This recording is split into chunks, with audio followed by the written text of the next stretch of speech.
All right, welcome back. This is going to be part 2 of me refinishing this cast iron tub. I'm still getting used to doing the recording, so forgive me because there's a couple of times where I just forgot to record. So in the last video, you saw how I covered the entire tub in Citrus Strip, which is a chemical stripper, low odor. Highly recommend. They're not paying me to say that. It's a really great product. And scraping, I did that 3 or 4 times. There were so many layers of paint on this tub.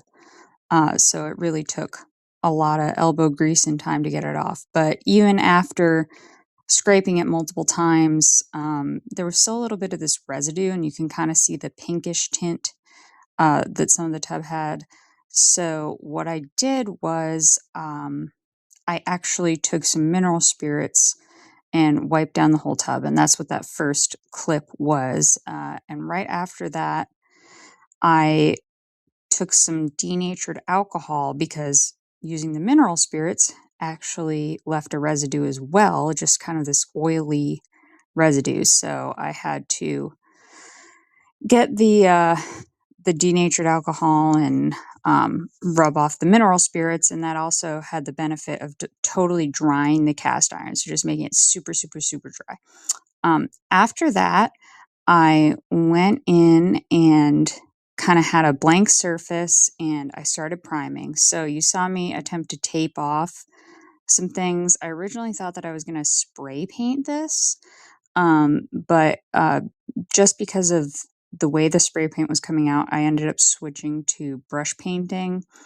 just because it really didn't look good. It was kind of pooling, it was uneven, so I ended up brush painting, so I didn't end up needing to tape off the holes as much. I did still tape off the edges because I'm not currently refinishing the interior of the tub because it's in really good condition. The exterior, though, really rough. So this is my first coat of primer.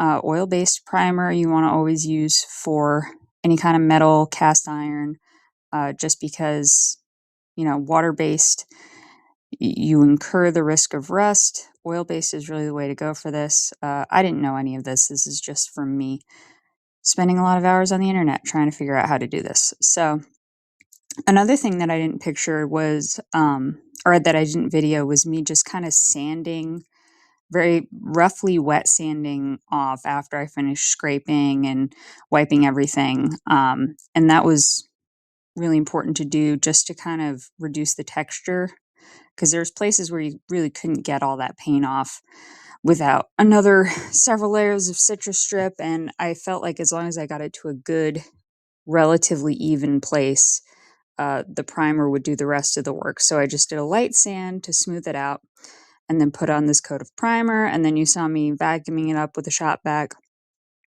And another thing I didn't picture was I took a tack cloth, which is something you can get from, AutoZone or whatever. It's just like a sticky cloth that auto body places use to rub down the cars before they paint them. And it just removes any kind of like residue or little bits and bobs that are on the paint that can get painted into it and stuck on it. So here you can see that first coat of primer, and sorry, the floor looks like shit. I'm replacing all of this vinyl tile, so I don't really care what happens to it. And the first coat of primer did a pretty good job. It's not perfect though. That's why I really wanted to do this right and do 2 coats. I'd like this tub to last, far outlive me, as far as before someone else has to do this. So you'll see here, another thing I didn't picture was that first coat of spray paint. So this is right after I switched to the brush paint, and we're doing this deep, rich green. It took me a long time to decide what color to paint this tub. Ended up deciding on the green because it's got kind of that Victorian look to it, just very rich and kind of moody. Oh, and there's my back hurting, so you got that lovely picture. See, I'm also I'm forgetting to film, and then when I do film, I'm forgetting that I'm on film. And you'll see that drip on the side. I end up coming back and getting that. It really bothers me watching that back. it's like every second that goes by, it's drying and then it'll look crappy. But I ended up getting it before it left a mark, so that's good.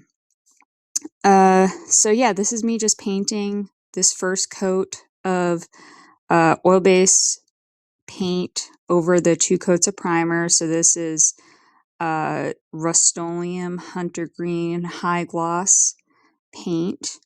And this is great because I don't need to put another coat over this. So, well, I did 2 coats of it, but I'm saying I don't need to put like any kind of seal coat over it.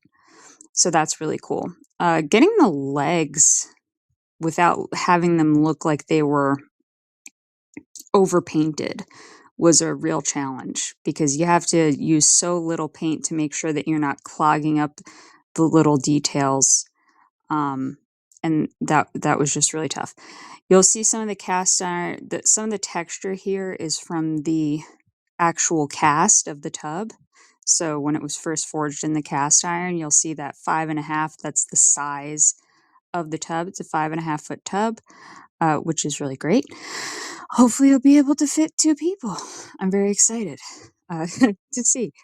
And yeah, so here I went in with just a little artist brush and touching up all the little places. And the next part I'm going to film is, this tub is currently drying. So next I'm going to add the hardware and show you that. Thanks.